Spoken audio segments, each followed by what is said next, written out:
To participate in a project with Principal Financial Group that's putting together a number of marketing initiatives, and Diane Good was also invited to be on that group to promote hiring veterans as excellent employees. Iowa, as you know, has recently seen the return of the largest deployment since World War II, and we've got a number of troops who have come home, many of whom unfortunately are still unemployed. And so we are working to help promote them and their skill sets to employers across the state. What you're going to see is basically a 4-minute video that's we're calling it a teaser. Principal basically put the seed money together for this. They established a $100,000 fund for the development of marketing products to promote the Hiring Our Heroes initiative. And there's a larger and a longer video that will follow this one, as well as a number of marketing materials. The group continues to meet. This was initially shown at the Greater Des Moines Partnership Dinner, January 17, 18.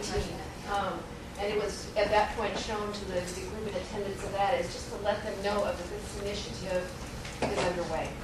So, do you want to say anything more? No, yeah, so let's just show you the video, and then we can tell you a little bit more about what's next. So, Mark, if you would start it, please, and we do have sound. Yeah. Okay, that would be good. Who's going to use the computer to put on this?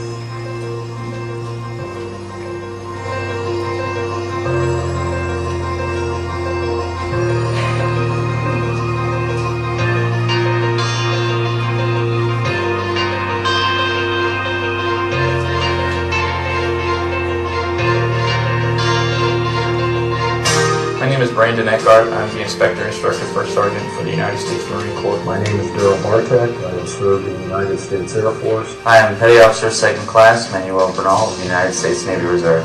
I'm William Spiker. I'm the First Lieutenant in the Iowa National Guard. I'm Major General Tim Orr. I'm the Adjutant General for the Iowa National Guard. I have to count on the communities, and I have to count on our employers, and they have stepped up to the plate every day. My name is Terry Branstad. I served in the United States Army. I am Mark Cody. I'm a major in the Iowa Army National Guard. The fact that they served ought to give them a little bit of a head up. You're talking about individuals that number one, are drug-free, 2, are physically fit. Leadership, disciplined, adaptable, they're punctual, the maturity, and their attitude.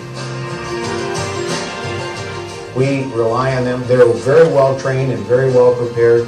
Whatever kind of specialty they might have done in the military, it's a benefit, no matter what branch it's been in or what their experience has been. It's easy to lose track of some of those other intangibles, and I think the military personnel bring some intangibles that are way more valuable than we probably are giving them credit for. I am Private First Class Michael Freeze for 113 TAV. I'm Crystal Baldwin, Major, U.S. Army. We've got people that will show up to work on time every day without question. They're loyal to the company, they have discipline, they know how to act. I'd love to have more. The ability to think on your feet as quickly as they do, it does surprise me that they're having a hard time finding a job. Just because you don't see specifically the requirements you might be looking for as an employer, that you need to open your mind up a little bit and say, maybe we can make this work.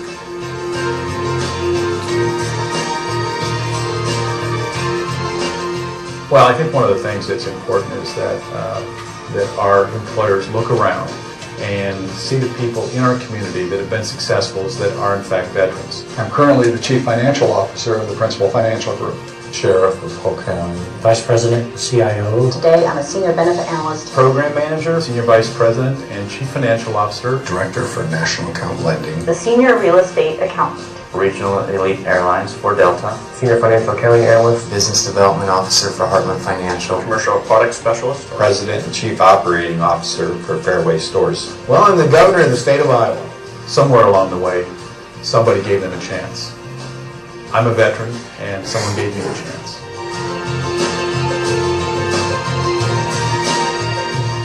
I'd like to say thank you to all employers that have supported military members and for their future contributions. We could not have done what we've done over the last 10 years without them. And so when you look at the future of our children, the young children that we have growing up, we have what every generation gets because of those that serve. But everybody that serves takes the risks, and the least that we can do is to make sure that we support them and their families during this time, and that we also do all we can to see that they have job opportunities available here in Iowa once they return. Knowing that I'm going to come back to a job instead of having to look for something when I get back, it takes a lot off on the shoulder as far as worries when I come back home. I cannot think of any circumstance that as an employer that I would not want to have somebody with military experience. There is no downside, there's only an upside.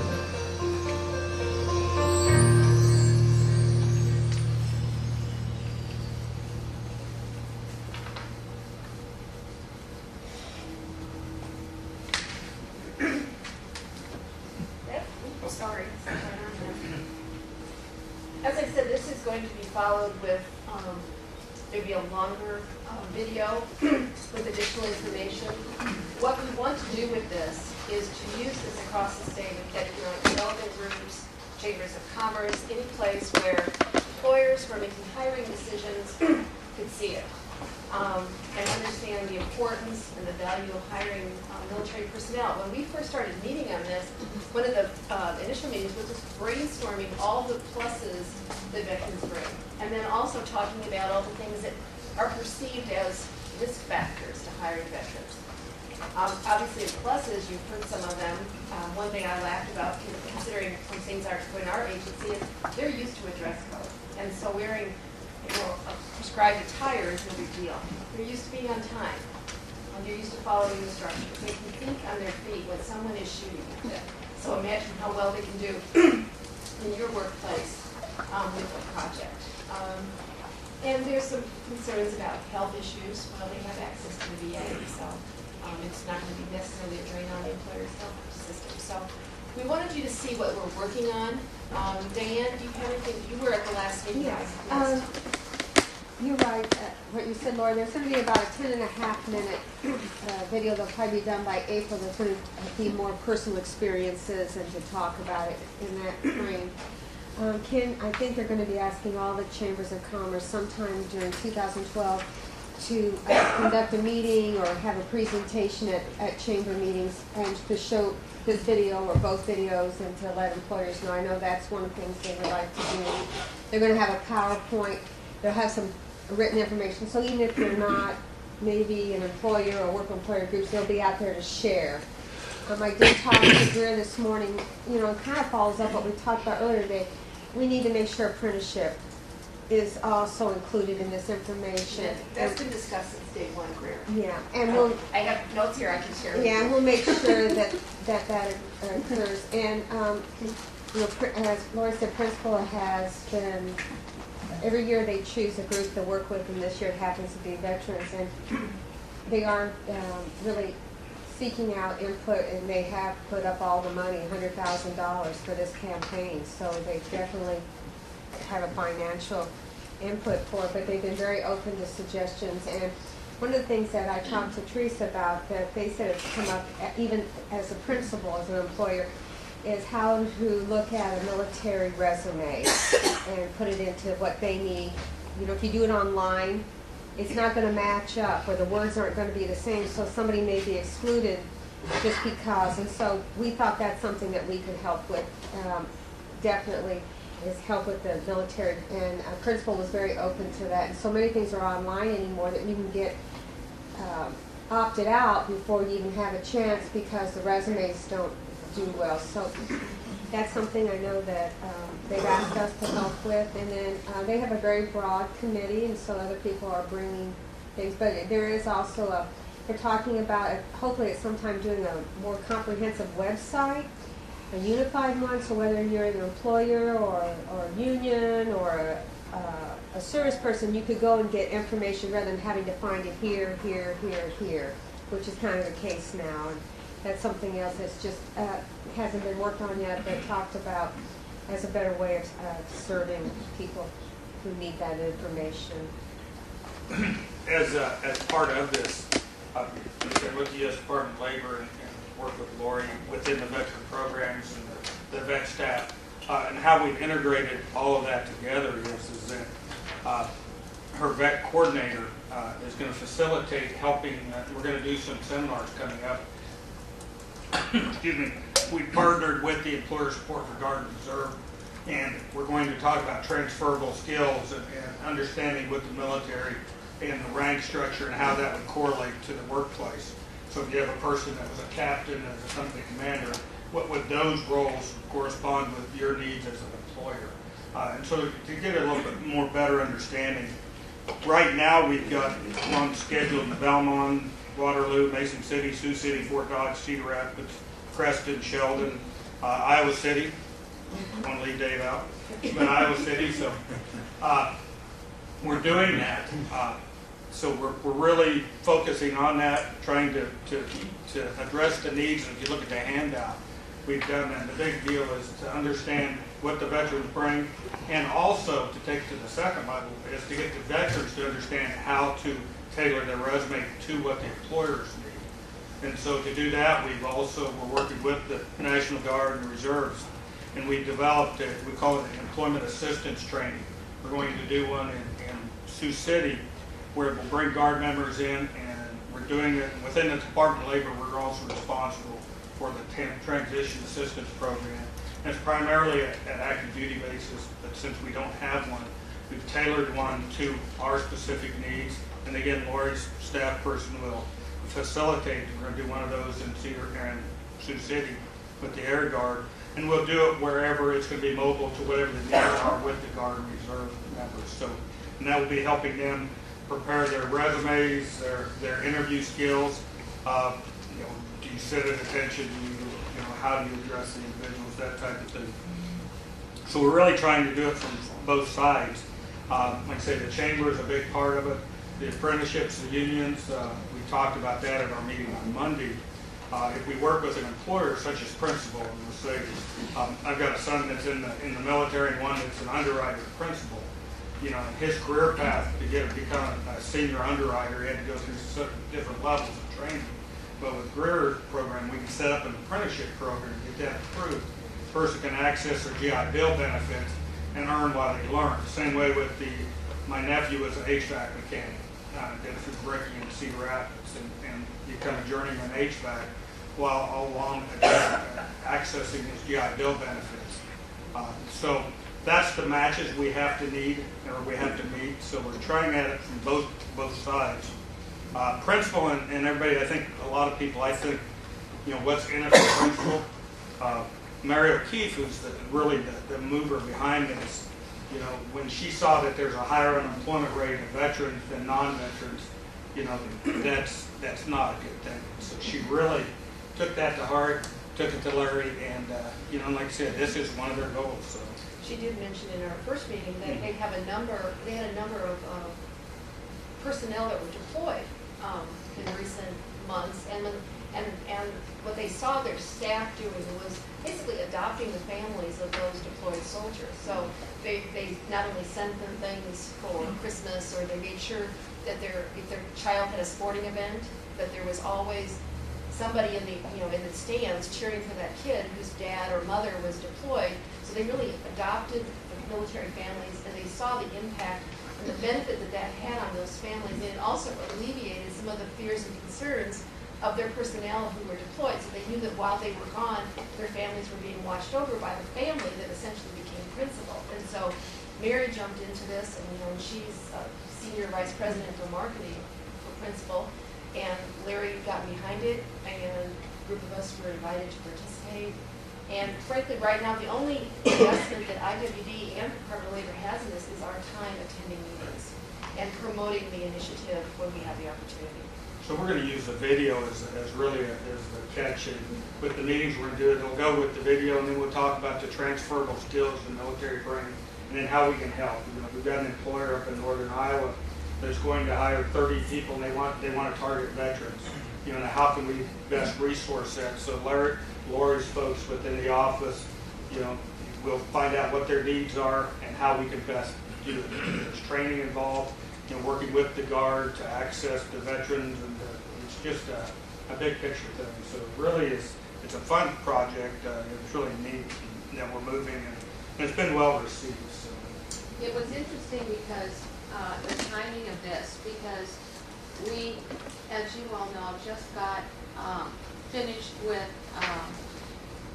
completing our deal with the National Guard and putting the technology in all of the armories, which of course no other state has been able to do. And it was then a follow-up meeting or two. We were out at the Guard with General Orr and Congressman Braley and Lori and Tony, among others, a couple other faces you saw in the video, and talking about how we can collectively all really help this cause and do the translation in the middle that really needs to happen. And that was, of course, before the principal project.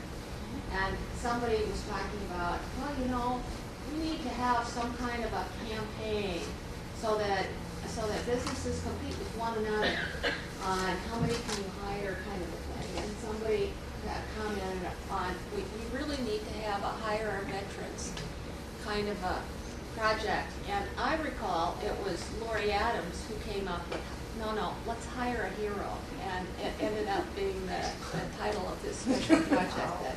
And a lot of this came from the U.S. Chamber with their Hire Heroes job fair We did for Iowa. that we did in, we did down in Wells Fargo last fall, which was a big event. And anybody that deals with Wells Fargo know how expensive it is. And so again, this was well, the chamber put up the money. Our investment was very minimal. It was private.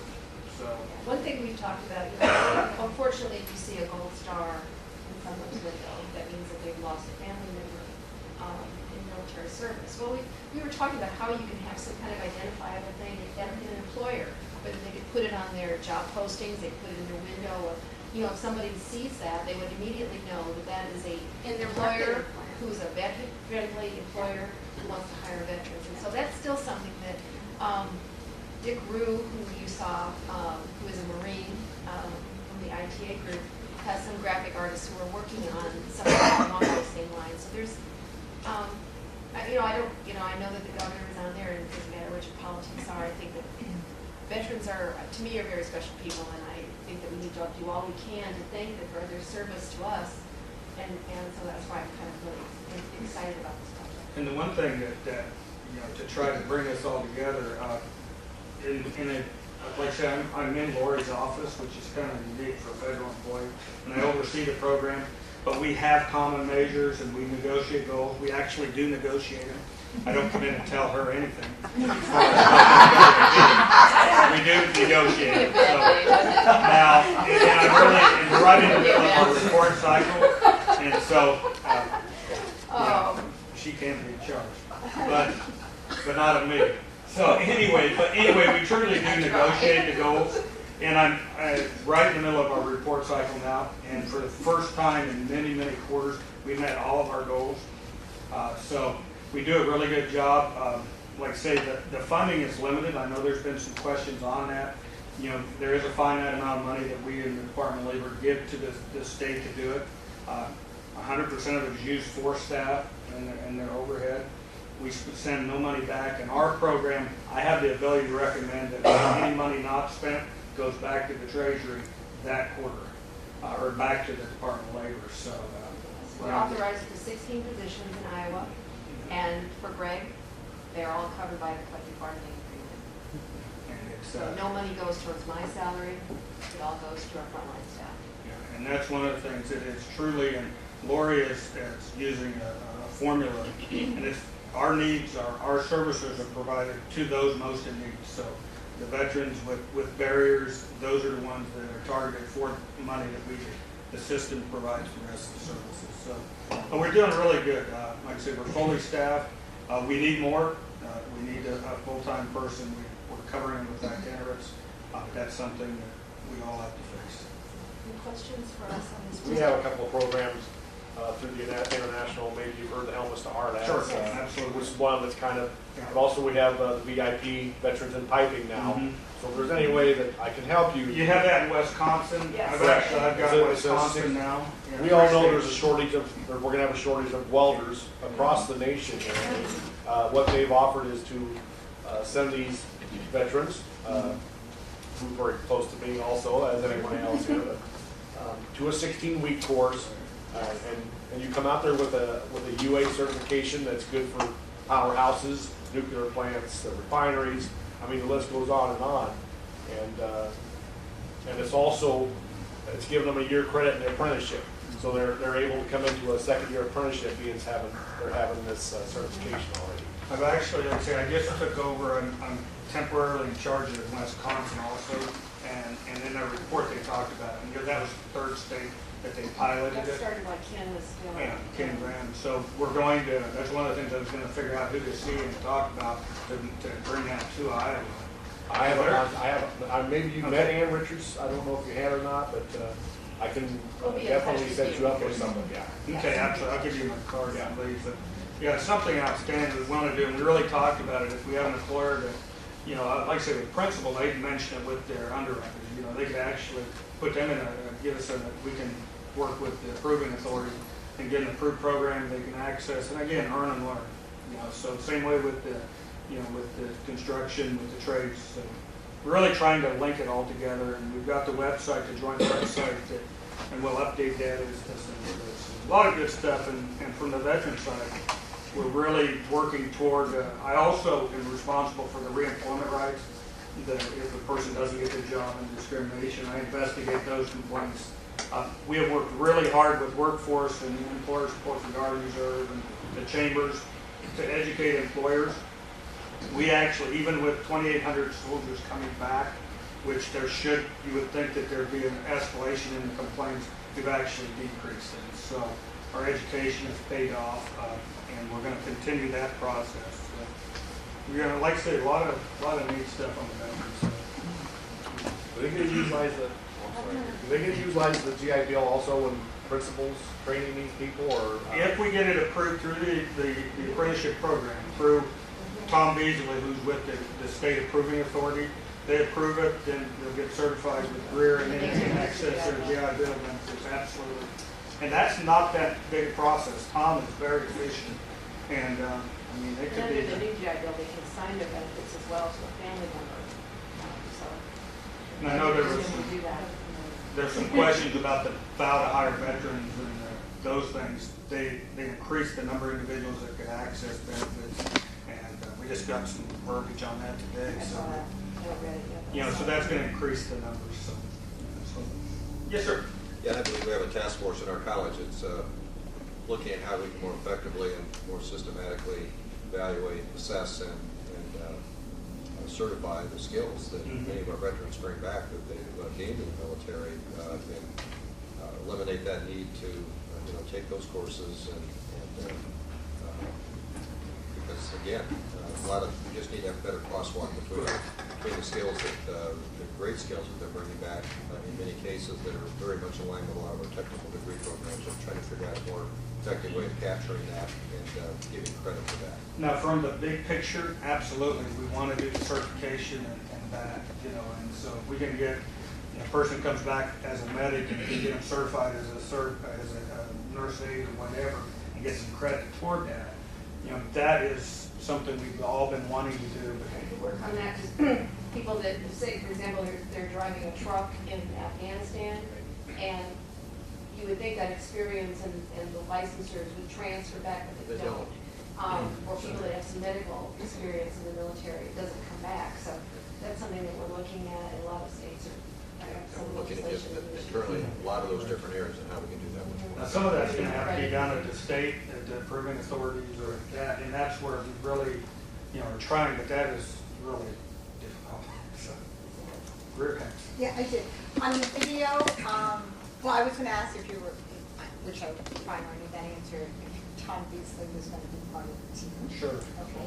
And also on the video, can we get copies of this? It's online, it's I on can YouTube. send- Yeah, it's on YouTube, but I can send Diane a link to it, Okay. and then she can send it out to everyone. Yeah, I got that link and like, Well, there is a new version of this version Oh, coming out. They're going to be adding a few more slides to Okay. this.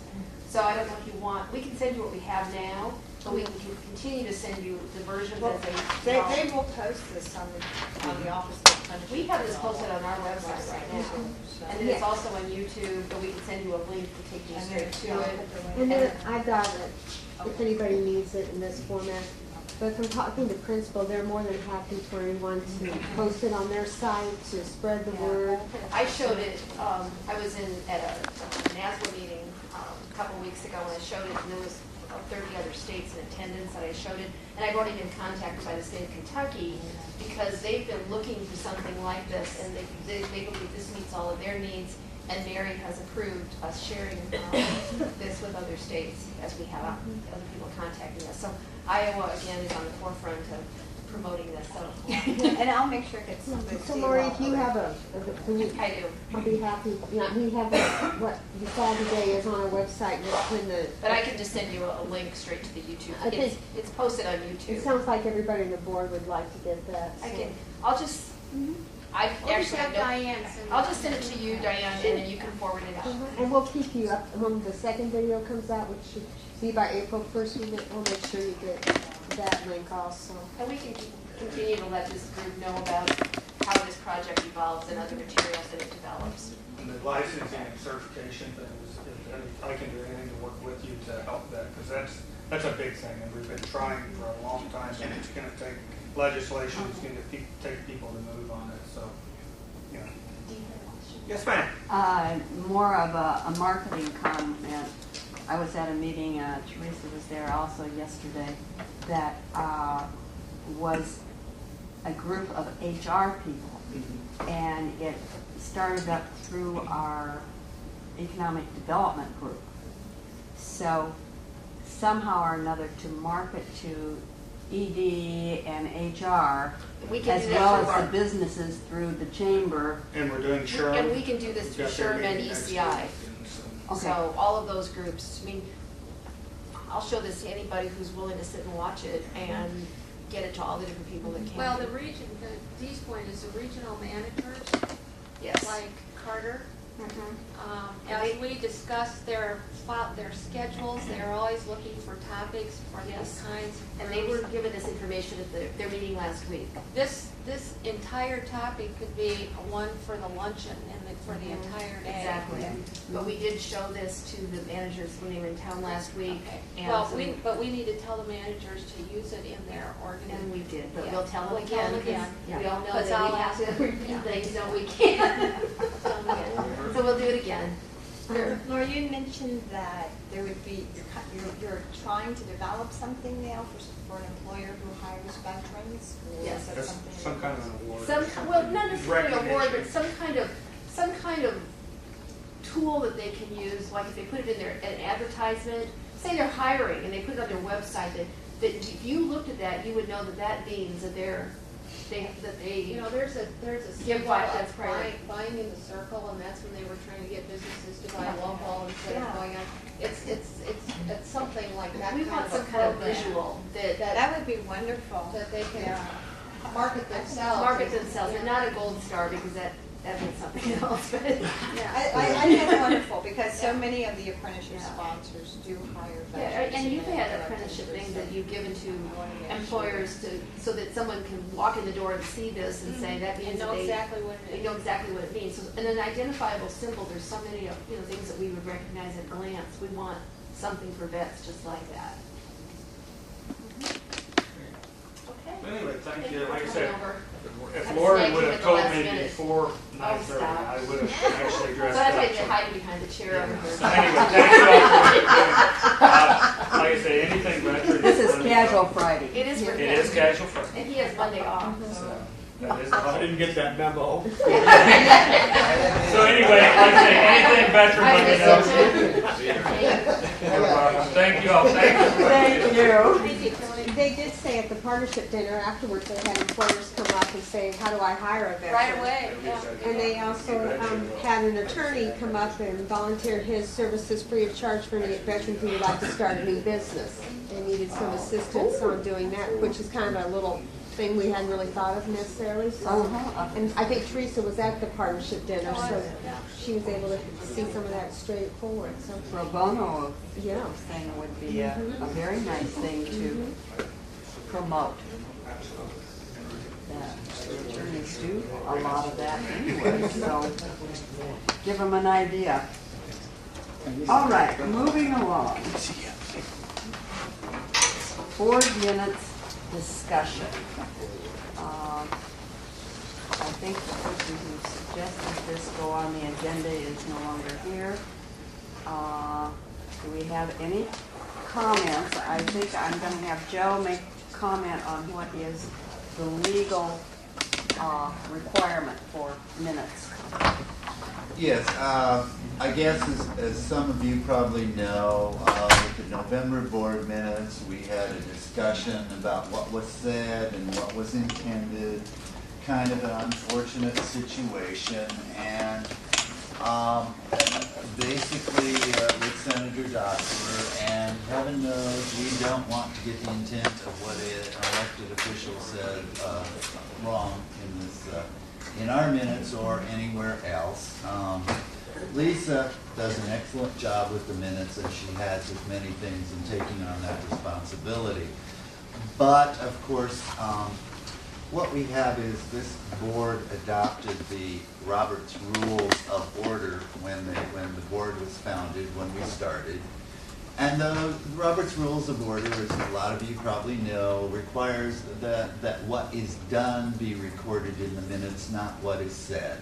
That is the quorum, call to order, motions, votes, that sort of thing. We've tried, I guess, to include, because the discussion is important here and what's said is important, to include that. But again, what Robert Rules of Order, which this board has adopted, requires is what is moved and what is actually done with the board meeting, not what is said. So with that, as you notice, we've included the YouTube and opportunity. We've been filming the minutes and we've been putting them on YouTube.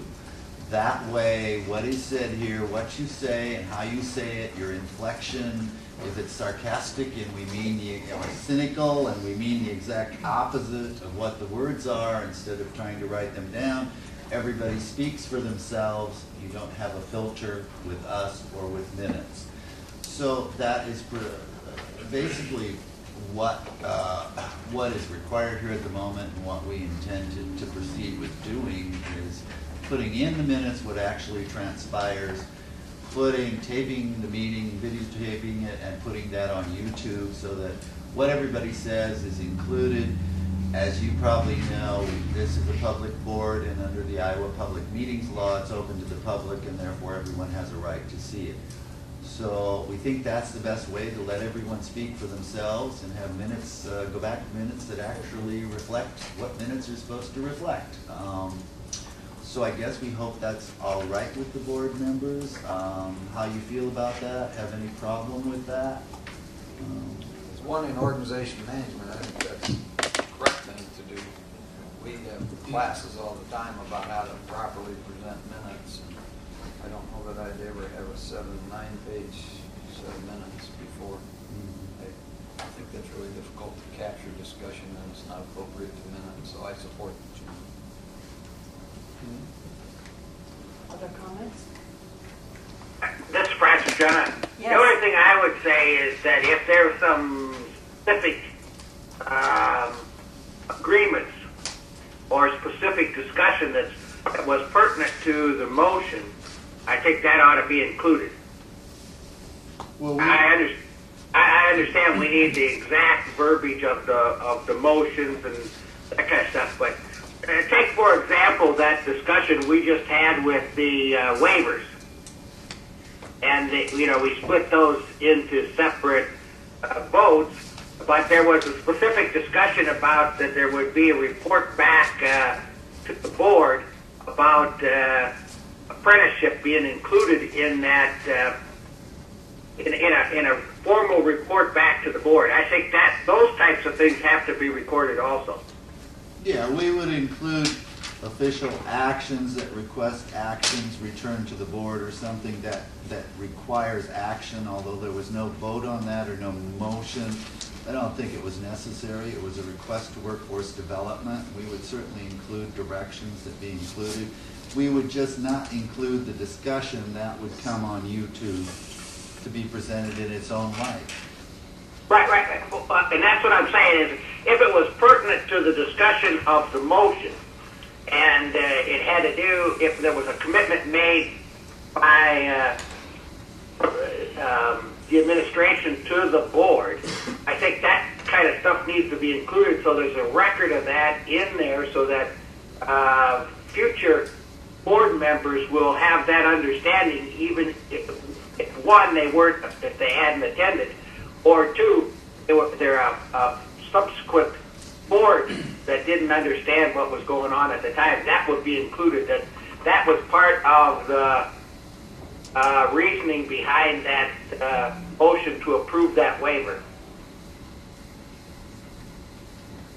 Okay. Comments? Sometimes having a little more information isn't a bad thing. So having the explanation, I think, is reasonable. But without it, sometimes the motion in and of itself doesn't make sense. That, I agree with, the minutes that only give the motion and the vote are not worth anything for a quick review. Well, for an action item, like we committed to get the metrics that those waivers, we can certainly have explanatory piece that says, and in response to the motion, IWD is going to produce these kinds of metrics because of the conversation around X, Y, or Z. We're happy to do that. That's not a problem. Yeah, that is the way. This can be an action item if we want to make this a vote. I'm kind of confused. When we talk about this, are we talking about a clarification of the motion so that future Yes. whoever will know what the Correct. what the intent or Well, just because we write it today doesn't mean 10 years from now that same people are going to be sitting around this table are going to say, oh, that's what it means. Yeah. So we're looking at the motion and a clarification of what the motion is. Or the intent of what it's to accomplish. Right. Just not capture all that discussion. It's wordy, number one, and if you really are interested, you can go back to the YouTube and get the exact. Make your own assessment of how it was said and all those other things. Would someone like to put this into a motion, or do we want to leave this as an understanding? I guess my thought is if we already adopted, the board adopted Robert's rules, and that's what Robert's rule says, technically we've already adopted it. So. Somewhere we got to wait. Yeah. Well, I think we thought the discussion was important. It was important to try and capture what was said when we didn't have videotaping on YouTube to open it up to the public. So we've kind of gone from that to try and get everybody's voice in. Well, I think Robert's rules stated that you should write down your motion anyway. The person making the motion should write it down. I think this is just, we're stepping up to the computer age of it to video it. All right. Is that video archived then? Yeah. Some way? Yeah. Okay, so if I want to go back in 2015, I want to come back and look at the meeting of February 17th. Be my guest. We'll have somebody read it for you. And them slow days. When we get a new administrator, them slow days. That's a large cup of popcorn. Oh, my God. I was thinking shots. Madam Chair, I just want to know, Yes, if sir. somebody's bringing something up, and they want to archive it. Can we hold it down? We've got a. This, under just other business, on the labor shed, several weeks ago, there was some discussion about how that might connect to using what you learn in labor sheds for establishing wages for economic development projects. Is there any further discussion about that kind of thing? Well, there is, and that was one other thing I wanted to share with the board before we end today. We are working really hard. I know that Judy's been here from all of our great statistical record-keeping shop and where we do all the labor sheds and so forth. We've now taken that discipline and married it with the STEM initiative that the Lieutenant Governor and Dr. Allen have spearheaded on behalf of the governor, and also with Economic Development Authority. And we have produced a new report. Now, we will now have 2 official reports in a year's time. This report will come out in January, and the other report we have on labor sheds and demographics and jobs and wages will come out because we need to report it that way in July to the ETA. But this report is a new one, and it is a metric around the governor's 4 goals, and it is also telling you a lot about the demographics of Iowa, the education of Iowa, the segments for economic development, and how our people in our labor supply fit within the segments that the Economic Development Authority is really working hard to expand. We have a couple of examples. One I'll just that are in the book, but I'll tell you about one. So, for instance, if in your segment or geography you have a lot of computer science or advanced manufacturing opportunities and jobs, we then take a look at what the labor supply looks like in that same region to see if there is a reasonable match with the labor supply and the jobs, so then we can help connect the business to the labor supply and vice versa. And our mapping does that. Our mapping out of June shop does that. This is a state view. We can do this region by region, and we're starting to do it region by region. So, for instance, I know that Paula is working on 5 regions right now. One is the Sioux City region, where we're looking specifically at what are the characteristics of the skilled labor force, and where do we see the job growth. So economic development is telling us and predicting for us where the job growth is going to be in these segments. And then we're checking to see if the labor supply is there. Now, with virtually every one of these projects, all of this skills in the labor force, all of these things, are clearly marked directly to the STEM initiative because they all promote the STEM fields. It's varied apprenticeship. That builds on the same thing. So it's a way to track ourselves, but also maximize the information we have for economic development people, so they can see exactly where their gaps are going to be in what fields, and we even go so far as to name the job titles, and we track it by name code, so we'll be able to give you a lot of information on that. So as regions ask us and want us to do a specialized, specific, we can do it by counties, we can do it by regions. Now that we understand what the mapping is that we have to do and the codes for the jobs, we're more than happy to do that for any regional area. Well, that labor shed were originally sort of driven by the local up to the state asking for that information. And when you start using labor sheds as more of your metrics for measuring things, is that still going to be the same process? That has to be paid for from the bottom up to the state? Yes. But we can do this then on top of that for not a fee. because you've already paid for the underlying data in the labor that leads us to be able to do that. So I hope each one of you, did you pass the books out? So every January, you'll see something like this, and then every July, you'll see another report that is connected with this for a different purpose, but all of the information will be a steady flow of information as to what the state is as far as employment and jobs and education for the state of Iowa.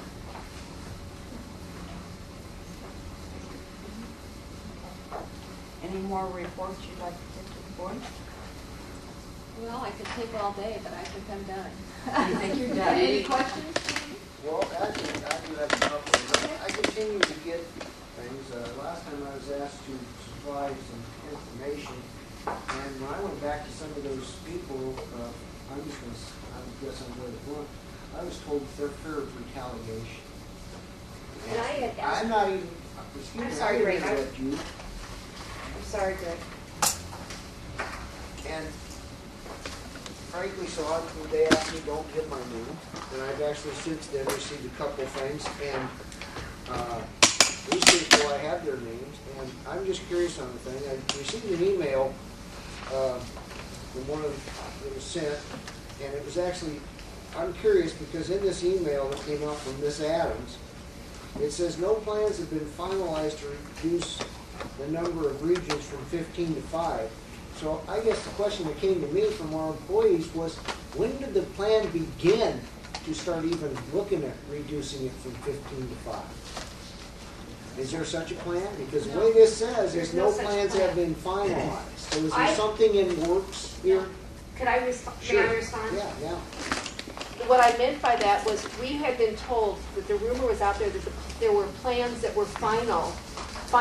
So I was saying no plans have been finalized because the question to me was, have plans been finalized? Right. And the answer is no, no plans have been finalized. There is no plan, Greg. That's what I'm trying to figure out, because the way that says is no plans have been finalized. I have no plan, Greg, and if you want to share that message. When this email came out, Yeah.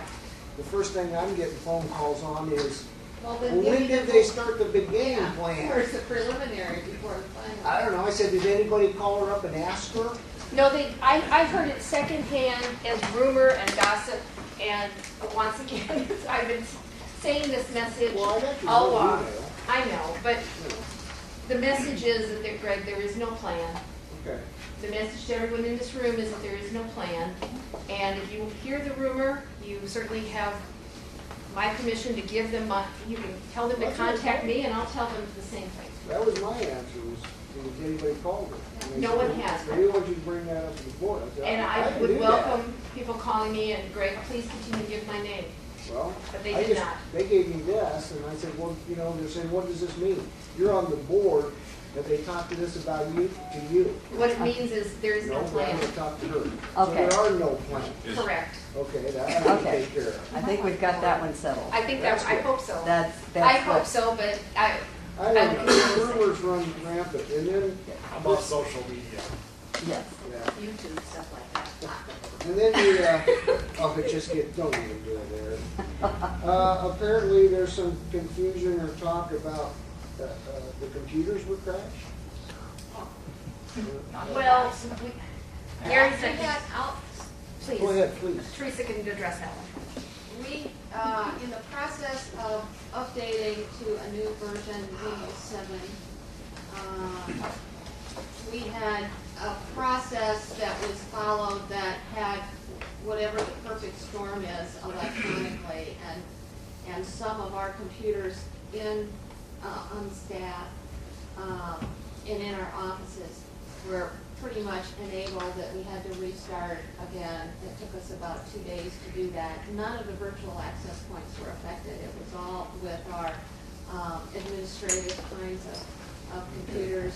We figured out what the problem was. We changed the process so we can't ever create the perfect storm again.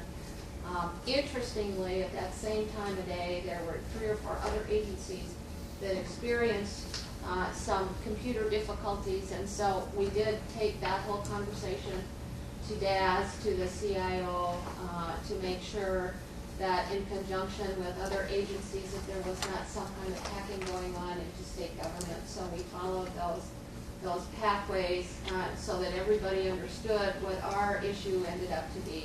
We traced it down with the help of Microsoft, and it's all been fixed. Well, that came by Mr. Bailey last meeting, said how our security was so well, and then Correct. labor management meeting this week. Right, I was there. You said, We don't know what it is yet. yeah, you said there was a possibility of a hack, Possibility, so right. now we've got all this, so we're gonna get my name and blah, blah, blah. All right, well, thank you, I'll take care of that. Yep.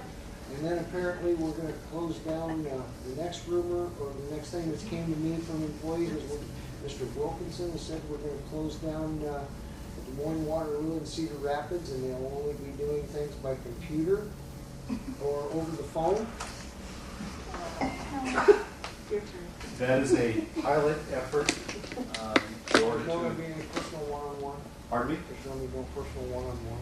The plan, there's three components to it. Okay. Individuals would still be able to come into an unemployment insurance office to file an unemployment insurance claim using the lab.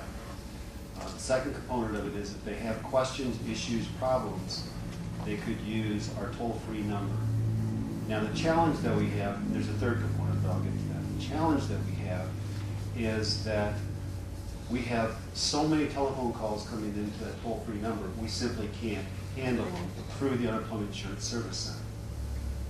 By using the resources that we have in all of our staff across the state, we know that we can answer telephone calls in about half to 2/3 of the time that it takes someone to walk into the office.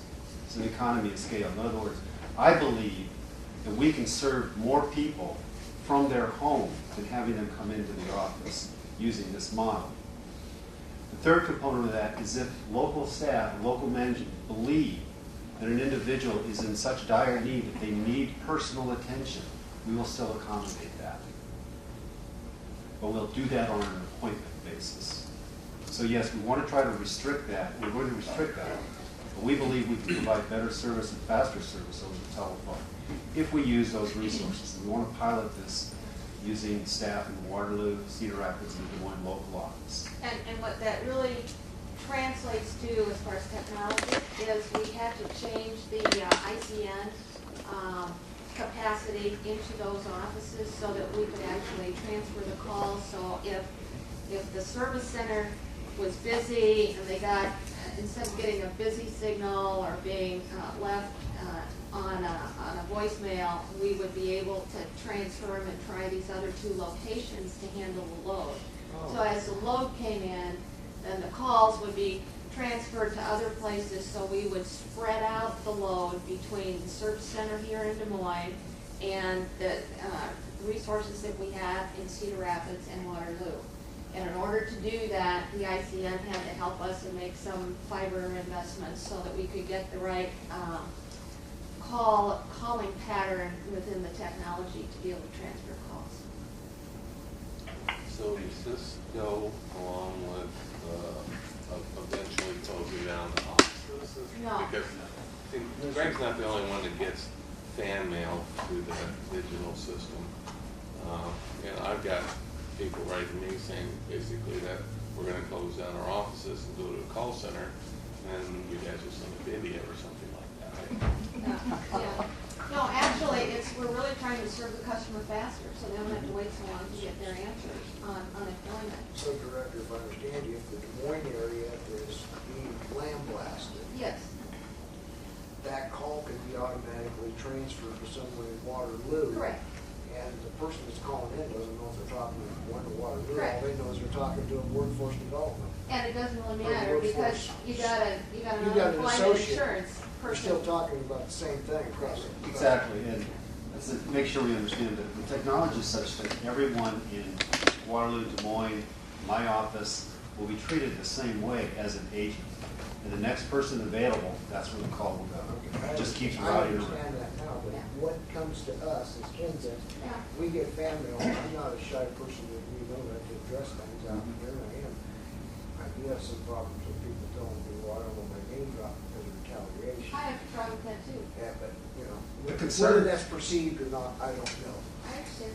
The concern I think, you know, when when I get these things, I'm gonna address them, and that's, you know, part of my job on the board, but also, what this was interpreted by these people was that if they come to the Des Moines office, we're gonna be sequestered in a little room over here, and they're gonna have to and I'm viewing it like a visitation area coming out of corrections, you know, facilities. I'm thinking, well, what, are we gonna, you know, pick up a little phone and talk to them on camera, you know, thing? That's what I'm seeing. And so I'm trying to figure this whole thing out. And, well, what's the ICN technology have to do? Well, now I know. Because so perhaps maybe a better understanding to those people, but I will return this back to the people. Yeah, That says, and hey, you tell know, them this is what's going to the happen. other- Walk-ins are still welcome. Correct. Absolutely. Correct. We're not going to stop walking. Correct. And the other thing that I might suggest is you don't need to wait for a board meeting. You can call me up if there's a Well, when I misunderstanding get or 'em- question, or I'd be happy And I to. get them at 7:29 p.m. That's okay. I'm working until 2 or 3 a.m. somewhere. So much. That's It's okay. 24/7. Yeah. Greg, I've addressed the State doesn't close. Des Moines staff, and I've offered to address the Waterloo and the Cedar Rapids staff as well at their convenience. I'm more than happy to talk about it. It's very different, and in full case of transparency, their primary issue is that customer who's being told when they walk in, our methodology is where you call, over here use this phone, you'll get on this routing system, they'll help you through the telephone, you can call from the telephone from the future. Their concern is that customers are not going to like that, and they're going to get upset. And there will be some that get upset, but our managers are prepared to address that. And help them when they Yes, come out. absolutely. And that's what I mean, if someone is that Someone in still- distress, I don't we will still understand all this computer stuff. I'm this, and this. We're still going to have somebody come up Yes, and do the eye-to-eye thing. yes. if they're, yes, if We they're that. believe the personal contact is very valuable. Very. We are trying to push them as much as we can to the telephone because it is a huge amount of resources. So you can wait an hour and you can talk on the phone to somebody. Right. Right now, our wait time, just so you know, our wait times are running between 8 to 9 minutes on those lines. What's the wait time for me standing in your office?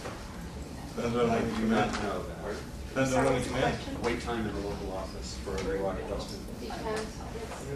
So, yeah, I would. You know, it really does depend. Certain days of the week or I'm just- Monday mornings, that line goes down the block and turns Saying left. that 8 minutes wait time versus what in real face-to-face time? My experience from years gone by, it's normally 15, 20 minutes at So if you have that kind of information. out Depends there, on I the think day, your the cell time of phone day. tag is How many people are sick that day?